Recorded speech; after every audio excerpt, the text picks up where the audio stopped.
2035愿景亮点何在？ It is they coincide very closely, and it's almost the same. 断交风波折射中东地缘政治乱局。 What kind of efforts did His Highness Emir has already made in order to reconcile the two? Things are more closer than any time before. They see things much different than a year ago. 科威特第一副首相兼国防大臣纳赛尔亲王做客风云对话。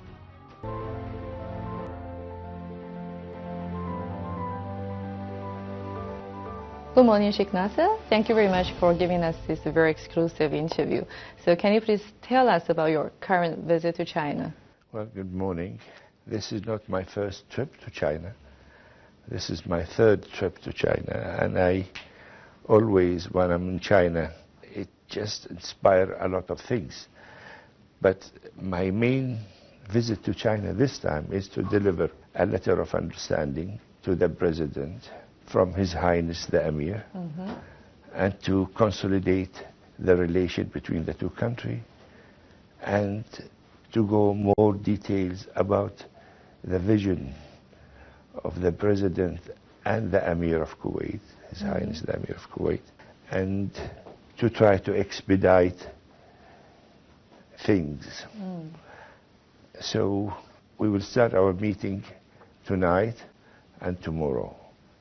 And I hope we will be in a full of harmony and more understanding. His Highness Emir had paid a visit to China earlier this year, and a strategic partnership between China and the Kuwait has been established. Can you please also tell us about his visits previously? Yes, it was wonderful. It was short though, but it was very successful. And the two leaders went also in history of the relation of Kuwait and China, which is more than 50 years now. And it is among the first of the GCC. Kuwait and China had this relation. And actually it was very, very fruitful, and they have done a lot together since then. So it's not a surprise.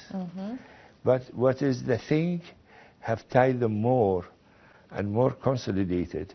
It is because of this vision, Belt and Road. So how do you think of China's Belt and Road Initiative, and how do you think this corresponding with Kuwait's new Kuwait Vision 2030? It is they coincide very closely, and it's almost the same. Yes, and of course we are very, very much have ambition to enlarge the vision, since we have a good and great friend that we can depend on him to expand this vision. For example, among this, we wanted to explore how much we need from China to make the north part of Kuwait is a hub to help the neighborhood and the Central Asia and Southeast Asia to cross, to go through the Red Sea, to the Aegean Sea, the Mediterranean, to the Black, and to the East Europe. And we'll see what it needs between us so we can help building this. And I'm sure if the Chinese are willing to help and they find it interesting, we will raise this one to our ally, that the GCC, to get with it, because there is a lot of area need to be developed. And so far, what has been the responses from Yes. the China side? Yes, yes. Is it positive that they would like to engage in this? I think that our friend, the Chinese, have signed with every member of the GCC of understanding, including Iraq and Iran. So that is not at all a difficult or a new introduction. It's just to how to get the things best for everybody. And you know, we need our friend the Chinese to understand more and help on building a huge area on the north, which will be one of the greatest area with a huge investment. It may even reach to $600 billion. $600 billion. It has a potential to get, and that's open for the international investment. And we are looking for our Chinese to help running our North Harbor, which is called Mubarak Harbor, and with all the logistic.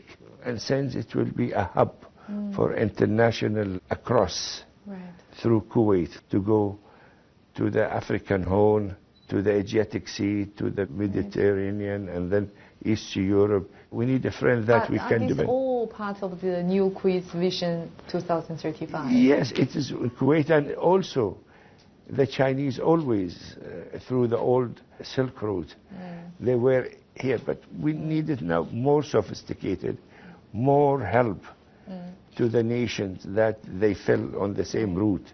Well, can you also please tell us about the old Kuwait's Vision 2035? So what happened to the old plan? That is not a really old plan. I mean, that is, it was philosophical and vision, but now it is no more philosophy and vision. Now it is a project. It is more concrete, more it's down more to earth. project. That's why we're discussing with our friend the Chinese in different angle and where they want to help us at what level and what area, like harbors or master plan for the building. So the new Kuwait Vision 2035 is based on the old Kuwait Vision 2035, and it is more concrete with more details. Yes, and it coincides with the Belt and Road itself.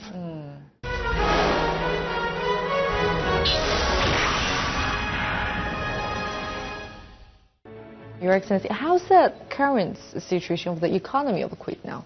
Oh, the economy of Kuwait is very relaxed, but we are not happy to see it the way it is, where it is going. I mean, the oil will have other replacement on the future, and we don't want to depend on oil. We want to depend on other energy to use, and we will use that oil for the generation. But we need to build area, and we want to help others to cross. Well, are there any challenges that you have to face and cope at this moment? Do you have to cope out? Yes. One of the challenges that we are facing is to have Kuwait always on the map to help others. Now we have surplus of money, and we have Kuwait Development Fund, which contributing money to the needy things. But we need also to be a hub for many areas that need to be developed, like Central Asia. It's like a lung, closed lung. We want to open that lung, give them a chance to cross, easy cross, and to get a real sustainable development. Right. Yes. And the Chinese had a great bank, Asian bank, to help, and we are participant on that bank. So we'll make it very useful and very helpful for all the country that fell on the road. Well, you say that you are not happy with, let's say, the degree of the dependency of the Kuwaiti economy on oil right now. So how much are we talking about this? Is it much higher than most of other GCC countries? We are depending almost like 88% on oil. Wow, yeah. which is we are not happy. We want to develop area other than the oil, like the history of Kuwait before the oil. So Kuwait was entirely depending on the human being. Now we are less important on the human being because of this relax of surplus. But that will not be, it will not prevail. So we're trying to develop other area and to work with the neighborhood.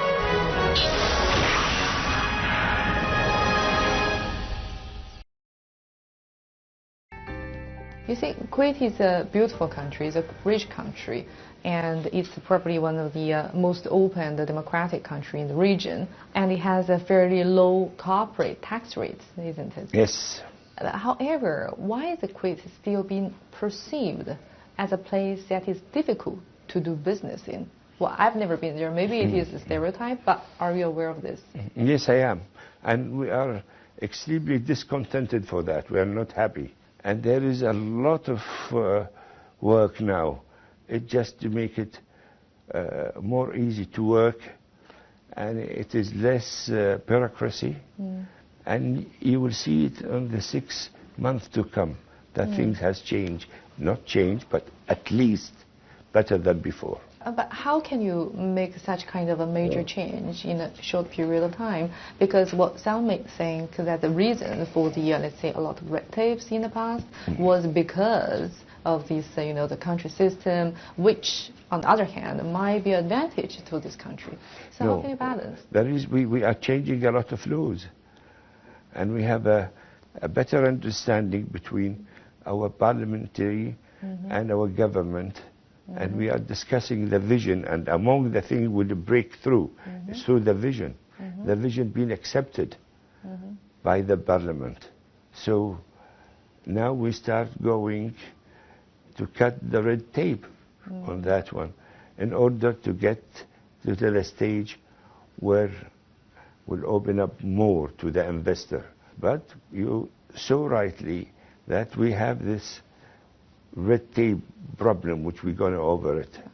And the vision of His Highness is to cut that red tape. And since it's been accepted by the Parliament and more welcomed by the people themselves, we have a polling system going on. It's so surprisingly that the people are aware of the vision and they just wanted to go forward. Right. So things is going well. You just mentioned about your parliament, and obviously there are a lot of praises, compliments that goes to the establishment of the Kuwaiti parliament. But however, I wonder how you manage to balance or keep the harmony between the urban voters and the tribal voters.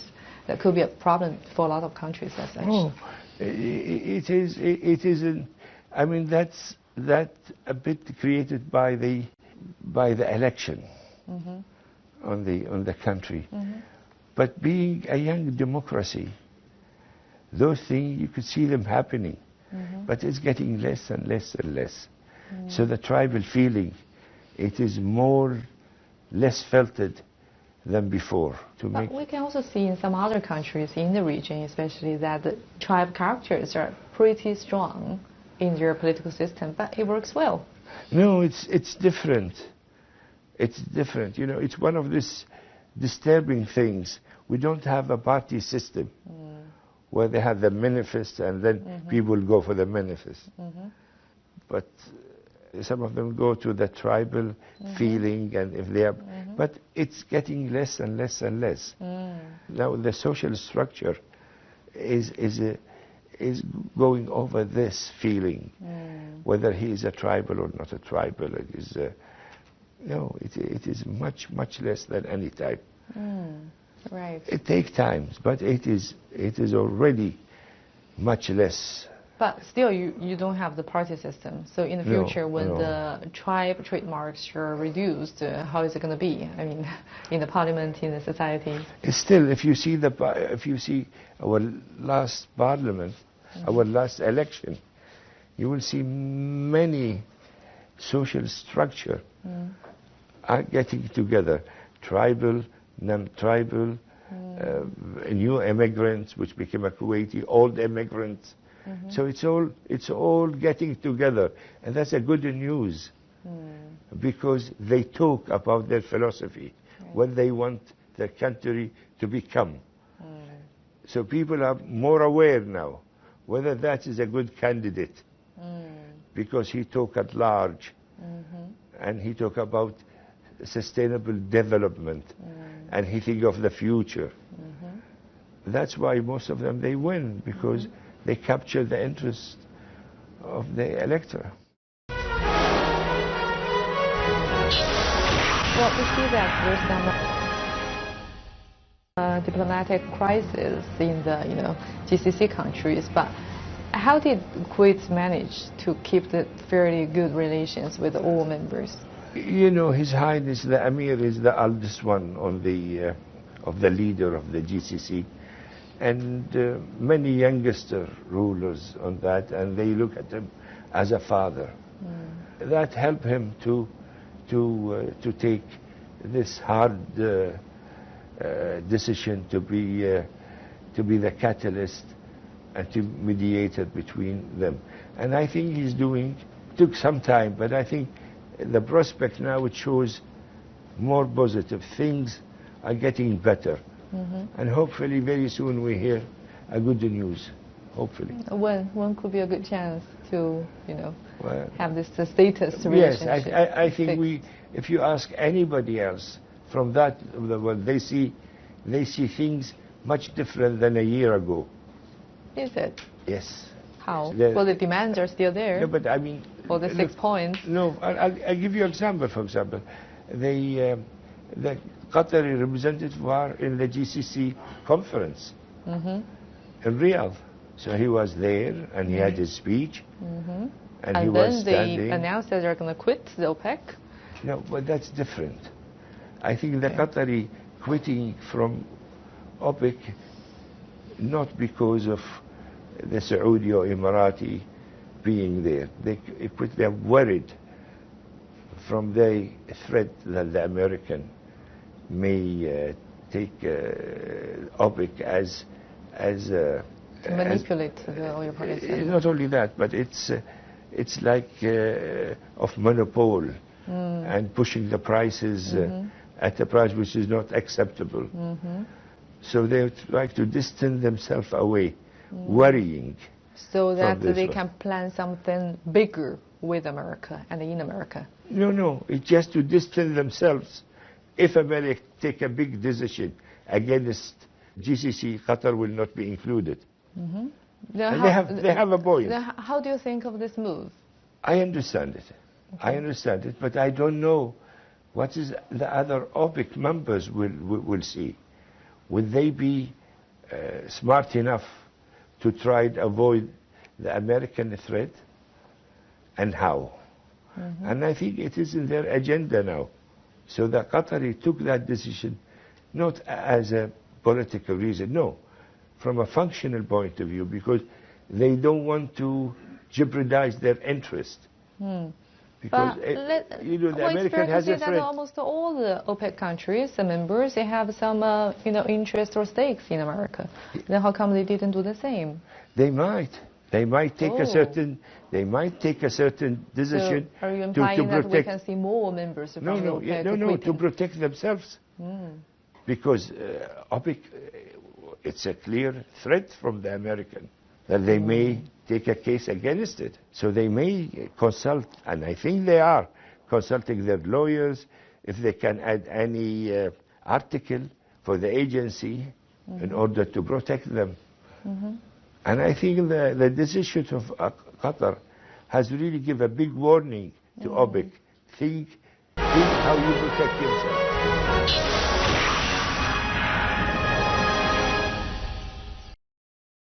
So you think Qatar's quitting from the OPEC has something to do with their future plan, which is a $20 billion investment? No, but if they quit from OPEC, which they will according to them, then they have a space and volume of money that they can put it in a more useful way. So that is the hint of it. But Kuwait and the Saudi and the Emirati, they have a lot of money already in the state. Right. Then back to the roots of the GCC countries. So may I ask what kind of efforts did His Highness Emir has already made in order to reconcile between them? I think there was a declaration yesterday from our foreign minister who said that now things are more closer than any time before. And we hope we will hear soon some more positive work. All right. That's the feeling, at least to everybody. Okay. And that is, everybody, I mean, we have a very close, my two sons were with His Royal Highness Prince Mohammed a few days ago, and Prince Khalid, who is their ambassador, and other sheikhs of the GCC. And they came with that feeling, a positive feeling, that thing, it looks much better than any time before.